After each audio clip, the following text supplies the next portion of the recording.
এই মুহূর্তে আমরা আছি মধ্যমগ্রামে 20 বছরের লটারি ব্যবসায়ী তিরুপতি লটারি এজেন্সিতে। কথা বলে নেবো কর্ণধার সনৎ সাহার সঙ্গে। নমস্কার দাদা, আপনার নাম? সনৎ সাহা, আপনার স্টকিস্টিকের নাম? Tirupati lottery agency, Madhyamgram. আচ্ছা, কবে থেকে আপনি এই লটারি ব্যবসা করছেন? এর অ্যাবাউট 20 বছর।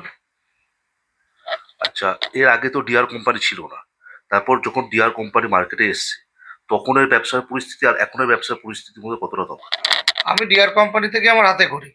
ডিআর কোম্পানি দিয়ে আমি লটারি ব্যবসা শুরু করেছি। আগের থেকে ব্যবসার অবস্থা অনেকই ভালো।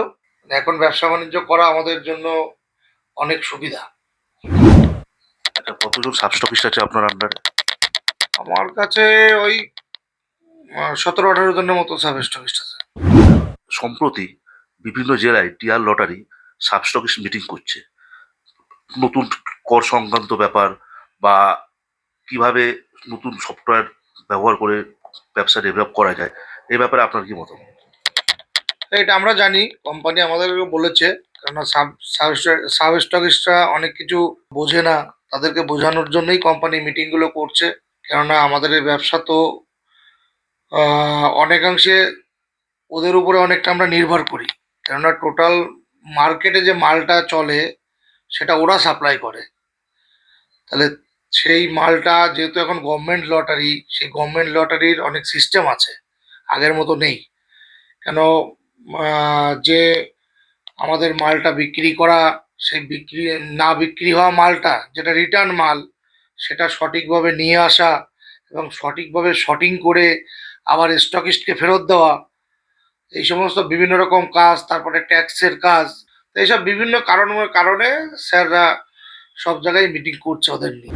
এই যে কোনো ছোট ব্যবসায়ী যদি নতুন করে ব্যবসা করতে চায়, লটারি ব্যবসার মধ্যে আসতে চায়, সেখানে আপনি তাকে কিভাবে সাহায্য করবেন? ছোট ছোট টেবিল পার্টি যারা আছে বা নতুন যারা ব্যবসা করতে চায়, অ্যাকচুয়ালি নতুনদের নিয়েই তো আমাদের ব্যবসা। টেবিল পার্টি না থাকলে তো আমাদের ব্যবসা চলবে না।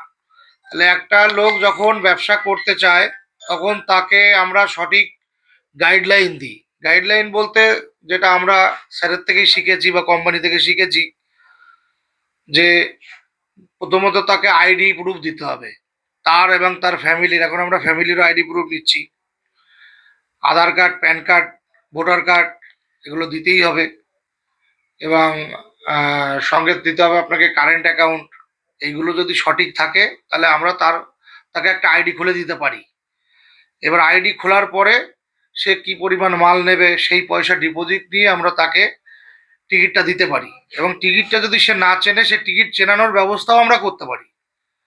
আমাদের যারা এখানে আছে আমরা বলি যে তুমি 2-5 দিন আমার দোকানে আসো, এসে দেখো কিভাবে টিকিটটা আমরা বিক্রি করি বা টিকিটটা কিরকম। বা আমাদের মার্কেটিংয়ের যে সমস্ত ছেলেরা আছে তারাও হেল্প করে। তা নতুন কাস্টমারকে আমরা সবসময় চেষ্টা করি যে আমাদের ব্যবসায় নিয়ে আসার। তার জন্য যা যা সহযোগিতা আমরা সবাই করি। লটারি সংবাদ অফিসিয়ালের পক্ষ থেকে আপনাকে অনেক স্বাগত। ধন্যবাদ আপনাদেরও।